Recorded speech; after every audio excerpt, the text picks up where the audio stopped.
Do you remember 2012, the year the world was supposed to end? Or so we thought. People were stocking up on canned food, theorists were predicting cosmic catastrophes, and Hollywood had a field day turning our collective paranoia into a blockbuster disaster movie. But when December 21st, 2012 came and went without so much as a solar flare, we all breathed a sigh of relief and moved on. Yet, behind all the doomsday hysteria was something much more fascinating. The ancient Mayan civilization and their incredibly sophisticated understanding of time. The Mayans weren't just building pyramids and doing human sacrifices, though yeah, they did that too. They were scientists, mathematicians, and astronomers who managed to map the cosmos and track the rhythm of the universe with astonishing precision, all without telescopes or fancy equipment. Their calendar system, which sparked that whole 2012 panic, is actually a masterpiece of human ingenuity, and it's just one piece of a culture that was way ahead of its time. But how did they do it? What drove them to become such keen observers of the heavens, and how did their understanding of time shape their society? If you think the story of the Mayans is just about predicting the end of the world, think again. It's a story that combines their incredible achievements, spiritual beliefs, and a view of existence that's as complex as it is captivating. So buckle up, because the real story of the Mayan calendar and the civilization that created it might just be more mind-blowing than you ever imagined.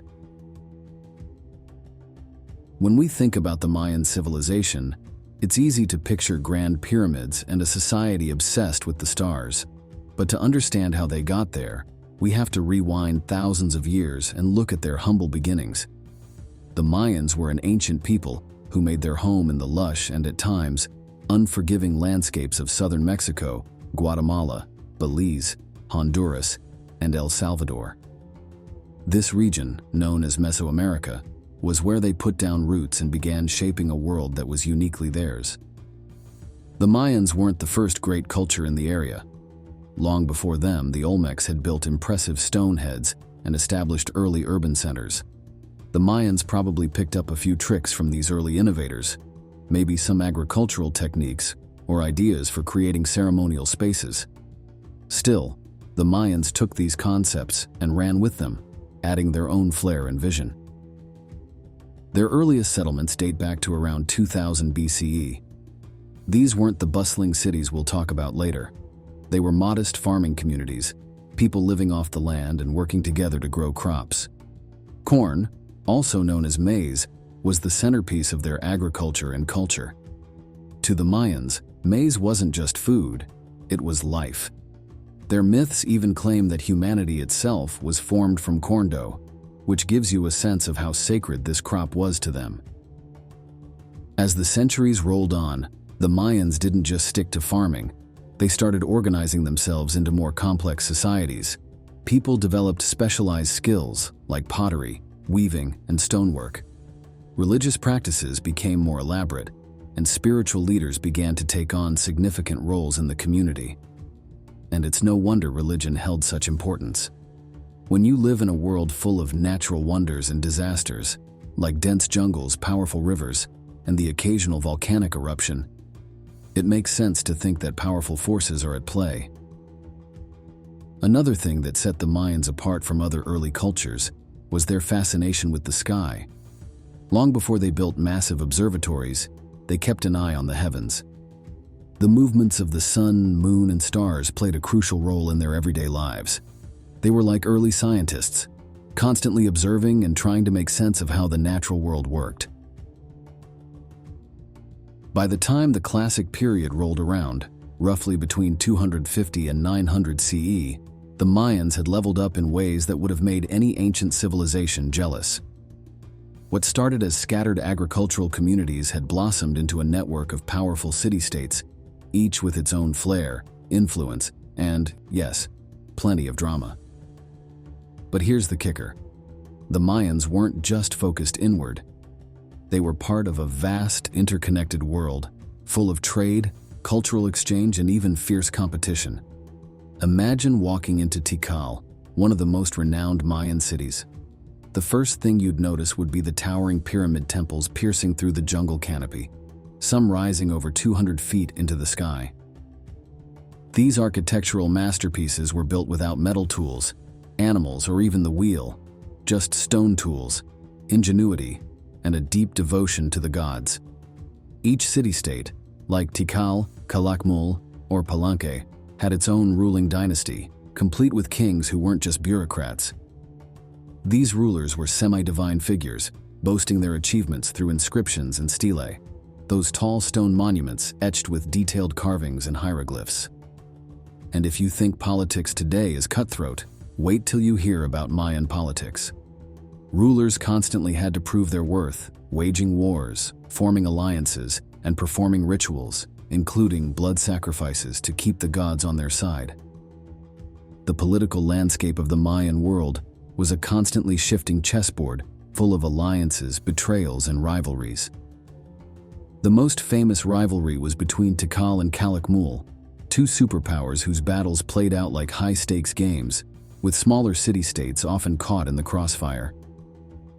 Rulers had to be both cunning diplomats and fierce warriors to navigate the ever-changing landscape.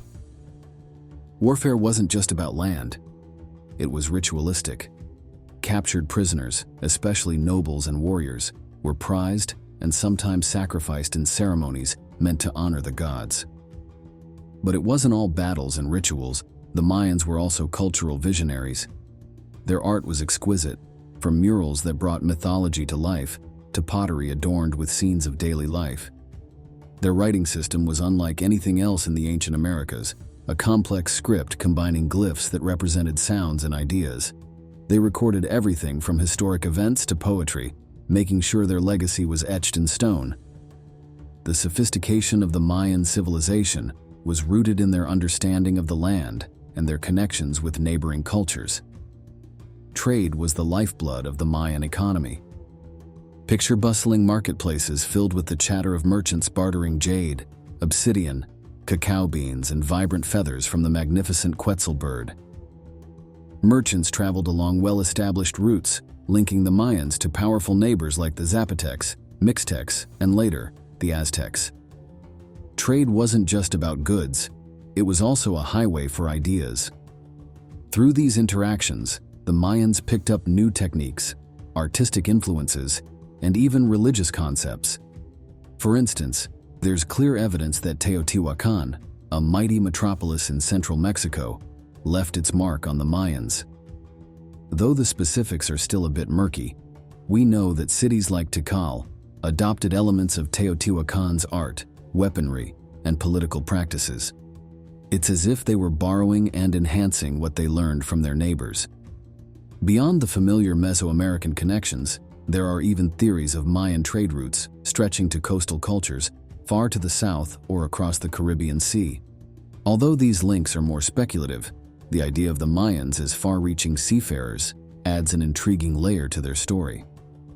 Despite this network of exchanges and conflicts, the Mayans managed to keep their identity distinct. They developed an incredibly organized society. At the top of the social pyramid, literally and figuratively, were the elite: rulers, nobles, and priests. Artisans, merchants, and warriors filled the middle, while farmers toiled at the base, growing essential crops like corn, beans, and cacao. The farmers were the backbone, ensuring the city-states had enough food to sustain everyone, from the king plotting his next strategic move to the priest making astronomical calculations. The Mayan civilization flourished in a way that was both resilient and adaptable, blending tradition with innovation. They built aqueducts to bring water into their cities, developed an advanced understanding of mathematics, including the revolutionary concept of zero, and created a calendar system that remains a marvel today. More on that later. But the same complexity that made them successful also led to challenges. By the end of the Classic period, the Mayan world had begun to fracture. Hey everyone, just a quick intermission here. I wanted to say thank you for watching this video. It really means a lot to me. Did you know that over 80% of you who are watching right now aren't subscribed to the channel? If you've enjoyed this content so far, it would be incredible if you could hit that subscribe button. It's a small gesture, but it really helps the channel grow and ensures that you won't miss any more of our fascinating stories we explore together. Also, if you're feeling generous, please give this video a thumbs up, leave a comment, and share with anyone else who may enjoy it. Your support really does make a difference and keeps the content coming. Thanks again, and let's get back to the story.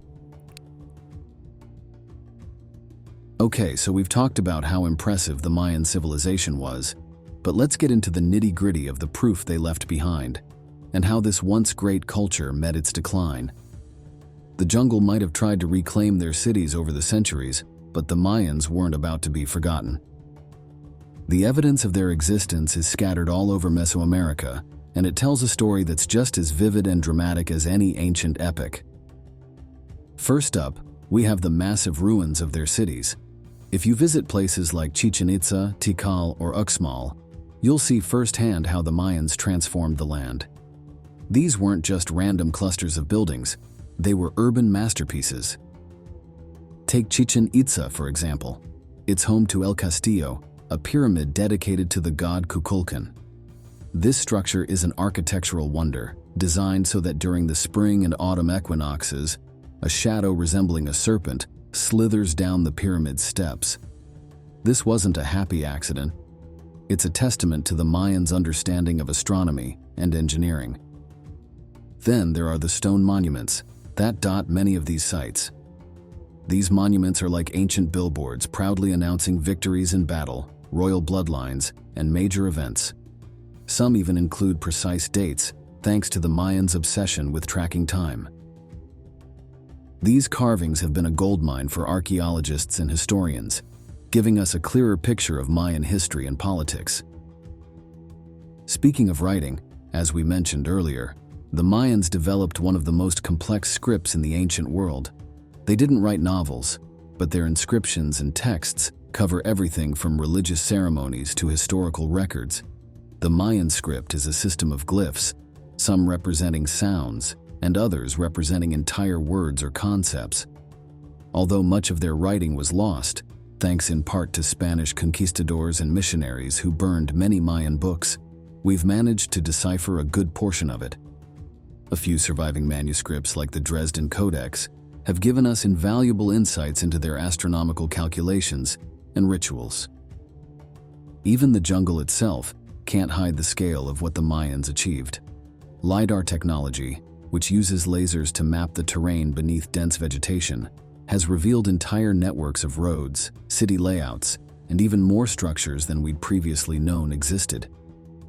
Every new discovery seems to add another layer of depth to our understanding of the Mayans, proving that their civilization was even more interconnected and complex than we'd imagined.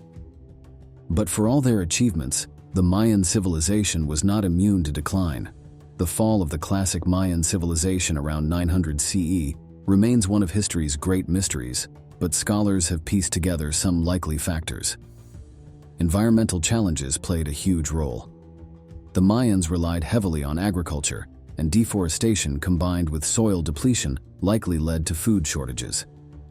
Evidence of prolonged droughts has also been uncovered, suggesting that changing climate conditions made it harder to sustain their massive populations. Political instability made things even worse. Rival city-states were constantly at war, and when resources became scarce, these conflicts grew even more brutal. Overpopulation, combined with the strain of never-ending battles, caused societal stress. As if that weren't enough, internal rebellions and the collapse of key trade networks would have made it hard to keep the civilization running smoothly. The decline didn't happen overnight. It was a gradual unraveling, city by city. Some regions were abandoned entirely, with the jungle swallowing once thriving metropolises. Yet, not all Mayan centers vanished at the same time.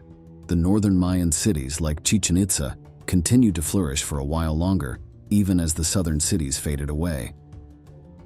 When you think about the Mayans, picture a civilization that didn't just leave behind stone ruins, but a legacy of art, science, and writing that continues to intrigue and inspire us.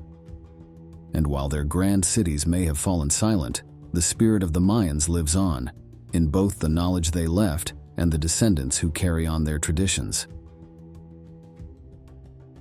Now we get to the part that probably put the Mayans on your radar in the first place: their incredible calendar system. You've heard the rumors, the doomsday predictions, and the stories of how they tracked time with almost supernatural accuracy. But the real story of the Mayan calendar is even more fascinating and a lot less apocalyptic. The Mayans didn't just have one calendar, they had a whole system of interlocking cycles that guided everything from daily activities to religious ceremonies. Let's break down the basics, starting with the Tzolk'in and the Hab. The Tzolk'in was a 260-day ritual calendar made up of 20 periods, each lasting 13 days. Why 260 days? It's still a bit of a mystery, but some theories suggest it could be tied to the human gestation period, agricultural cycles, or even the movement of the planet Venus. Whatever the reason, the Tzolk'in was the spiritual heartbeat of Mayan life, dictating the timing of religious rituals and ceremonies. Each day in the Tzolk'in had its own unique combination of a number and a named day, and each combination held spiritual significance. Priests would use this calendar to determine the most auspicious days for everything, from planting crops to declaring war. Then there's the Hab, a 365-day solar calendar that's much closer to what we use today. It was divided into 18 months of 20 days each, plus a short 5-day period called Wayeb. The Mayans considered these final 5 days unlucky, a time when the boundary between the human and spiritual worlds blurred. People would stay home, avoid travel, and perform rituals to ward off any bad luck that might seep through during this unsettling period. These two calendars work together in a system known as the calendar round. Picture two gears interlocking, one representing the Tzolk'in and the other, the Hab. The same combination of a day from each calendar wouldn't repeat for 52 years.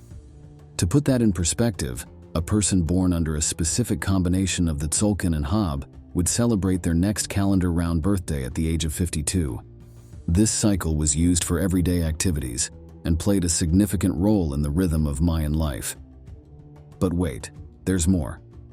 The Mayans also used the long count calendar, a system designed to track longer spans of time. While the Tzolk'in and Hab were great for marking short-term cycles, the long count was like the Mayans' version of a cosmic clock, used to record history on a much grander scale. It worked like a linear timeline, starting from a mythical creation date that scholars have traced back to August 11th, 3114 BCE.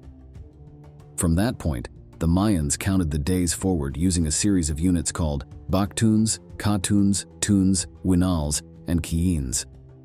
The long count was especially important for recording historical events and astronomical phenomena. Kings would carve important dates into stelae, or write them in codices, essentially saying, "Here's when this happened in the grand scheme of things." And because the Mayans were so precise with their calculations, they could even predict future eclipses or the movements of Venus. Which brings us to the elephant in the room, the 2012 end of the world myth. 2012, the year the world was supposed to end. Or so we thought. You probably remember the documentaries, articles, and even big-budget Hollywood movies that ran wild with the idea that an ancient Mayan prophecy foretold an apocalyptic event on December 21st, 2012. It felt like everyone was bracing for doomsday, but what was really going on behind all that hype? Let's untangle the myth from the reality. It all started with the long count calendar, which, as we discussed in the previous chapter, was one of the Mayans' ways of tracking long spans of time. This calendar marked significant periods using Baktuns, each one lasting roughly 394 years. According to the long count calendar, December 21st, 2012, marked the end of a 5,125-year cycle, specifically, the end of the 13th Baktun. Somewhere along the way, the idea that this date represented the end of time began to snowball. New Age thinkers, conspiracy theorists, and even some well-meaning but misguided historians took this idea and ran with it, interpreting the end of the 13th Baktun as a prediction of an impending apocalypse. Visions of planetary alignments, global catastrophes, and even cosmic collisions were conjured up to explain how the end would unfold. The media latched onto these wild theories, fueling a wave of anxiety and fascination that swept across the world. But here's the thing, the actual Mayan perspective on December 21, 2012 was way more grounded and way less terrifying. To the Mayans, the end of a Baktun wasn't about the world coming to an end. It was more like hitting the reset button, a chance for renewal and the start of a new cycle. Just like we celebrate a new millennium with fireworks and resolutions, the end of the 13th Baktun was a moment to reflect on the past and look forward to the future. It was spiritually significant, sure, but not in the doomsday sense. So, where did the apocalyptic interpretation come from? Part of the confusion stemmed from Western misunderstandings of Mayan culture and mythology. Some scholars and writers took the symbolic language of Mayan texts too literally, misinterpreting references to endings and transformations. Others simply exaggerated for dramatic effect, because let's be honest, "The world is ending" is a way better headline than "An ancient culture marks a new era." The Mayan elders and communities were pretty baffled by the whole thing. Many of them spoke out, clarifying that the end of the 13th Baktun was a time of spiritual renewal, not annihilation. They explained that the Mayan view of time is cyclical, meaning there are always endings, but also new beginnings. The world had gone through many cycles before and would continue to do so. In a way, the hysteria around 2012 turned into a teachable moment, highlighting how little most of us knew about the sophistication of Mayan timekeeping. When December 21, 2012, finally arrived, it was a regular day. No planet-shattering earthquakes, no fiery skies, just a bunch of relieved folks realizing they'd made it through yet another supposed doomsday. In places like Guatemala and Mexico, however, Mayan descendants held ceremonies to mark the occasion. They gathered to honor their ancestors, give thanks, and express hope for the future. It was a celebration, not a funeral for humanity. Looking back, the 2012 phenomenon says a lot more about our own fascination with the end of the world than it does about Mayan beliefs. It's a reminder that we should be careful about how we interpret ancient knowledge, and that we often underestimate the wisdom of the civilizations that came before us. So while 2012 may have been a year of anxiety and drama for some, for the Mayans, it was just another chapter in the long cyclical story of time. The Mayan civilization may have fallen centuries ago, but their impact still echoes today. Its influence lives on through its incredible architectural feats like Tikal and Chichen Itza. Their advancements in mathematics and astronomy, including the concept of zero and their intricate calendar system, remain a reflection of the civilization's brilliance. Mayan descendants continue to preserve their culture across Mesoamerica, maintaining languages and traditions despite centuries of hardship. Even the 2012 phenomenon, though rooted in misinterpretation, sparked a renewed interest in their achievements. The Mayans' legacy is one of ingenuity, resilience, and a profound understanding of the universe that continues to inspire.